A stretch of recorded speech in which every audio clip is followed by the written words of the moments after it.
ప్రకృతి పద్ధతిలో సాగు చేస్తున్న రైతాంగం కష్టకాలంలో సైతం నిలదొక్కునే విధంగా రైతు సాధికార సంస్థ రాజీలేని సూత్రాలతో రక్షణ కవచాన్ని రూపొందించింది. విత్తు నాటిన దగ్గర నుంచి ఉత్పత్తులు తీసుకునే వరకు అనుసరించే విధానాలపై పక్కా ప్రణాళిక చేసింది.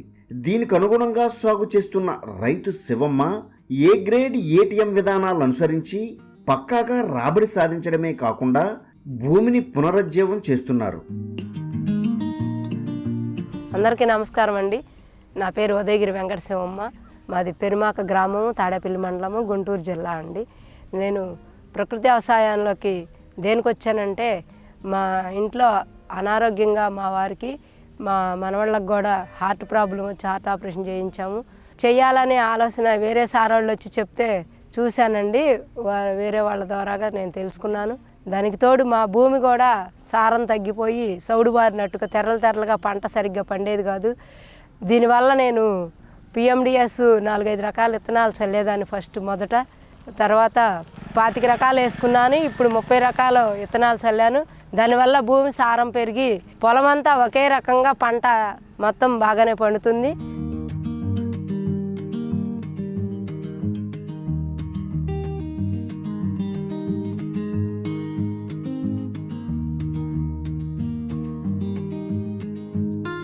రైతు వెంకట శివమ్మ 5 ఏళ్లుగా ప్రకృతి పద్ధతిలో సాగు చేస్తున్నారు.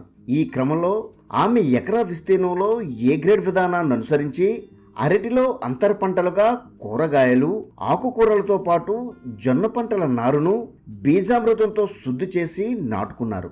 మరో 20 సెంట్ల విస్తీర్ణంలో ఏటీఎం విధానాన్ని అనుసరించి పలు రకాలైన కూరగాయలు, ఆకుకూరలు, తీగజాతి, దుంపజాతి పండ్ల మొక్కలతో పాటు ఎర్ర పంటలు వేసుకున్నారు. నేను ఎకరంలో అరటి తోట వేసానండి. అరటిలో 30 సెంట్ ఏ గ్రేడ్ 5 రకాలు వేసాను.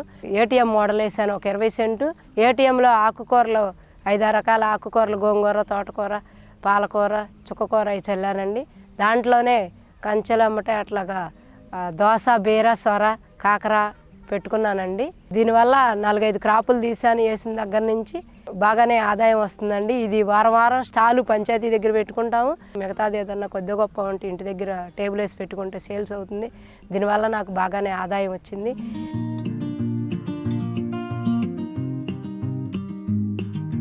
మోడల్ మేకర్ గారు అన్నామని గారు వచ్చి వేయించారు. సత్య సారు, ఉమాదేవి గారు వాళ్ళు కూడా వచ్చి మోడల్ బాగుందా లేదా, ఇంకేమన్నా పెట్టాలేమోనని చెక్ చేసి వెళ్తూ ఉంటారు. అప్పుడప్పుడు వచ్చి వెళ్తూ ఉంటారు.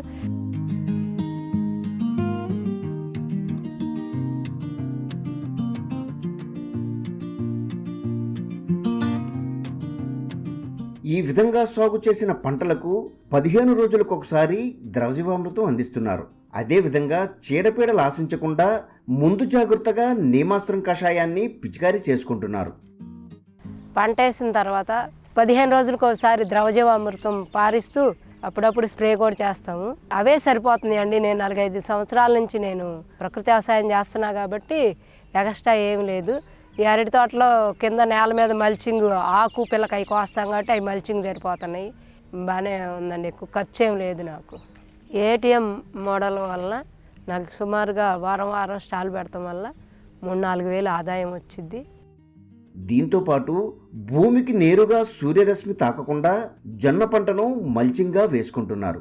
ఈ విధంగా సంస్థ రూపొందించిన సార్వత్రిక సూత్రాలను సాగులో పక్కాగా అమలు చేస్తున్నారు.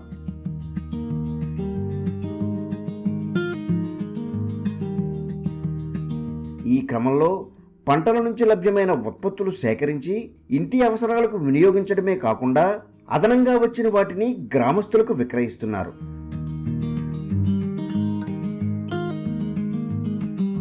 దీంతో పాటు అరటి గెలలు దిగుబడి రాకుండానే వాటి ఆకులు విక్రయించి అదనపు రాబడి సాధిస్తున్నారు. ఈ విధంగా పంటలు సాగు చేసిన దగ్గర నుంచి నిరంతరం ఆదాయం సంపాదిస్తున్నారు.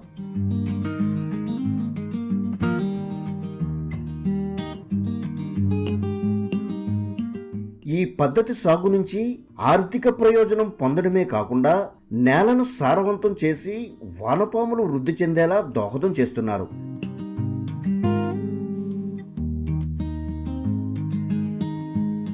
గతంలో ఎన్నడూ లేని విధంగా మేలైన ప్రయోజనాలు అందిస్తున్న ఈ విధానాన్ని తోటి రైతులు అనుసరించేందుకు రైతు శివమ్మ తన వంతు సహకారం అందిస్తున్నారు. 7 నెలలు అయిందండి అరటి తోట వేసి. ఇంక 2-3 నెలలు అరటి గెలలు వస్తాయి. దానివల్ల నాకు ఆదాయం వచ్చిందండి. నేను చేసే వ్యవసాయం చూసి ఎదుటి రైతులు కూడా ఖర్చు తక్కువతో వ్యవసాయం బాగానే చేస్తున్నామని వాళ్ళు కూడా పిఎండిఎస్ విత్తనాలు అవి 2-3 ఏళ్ళ నుంచి చల్లుతున్నారు నా దగ్గర తీసుకొని.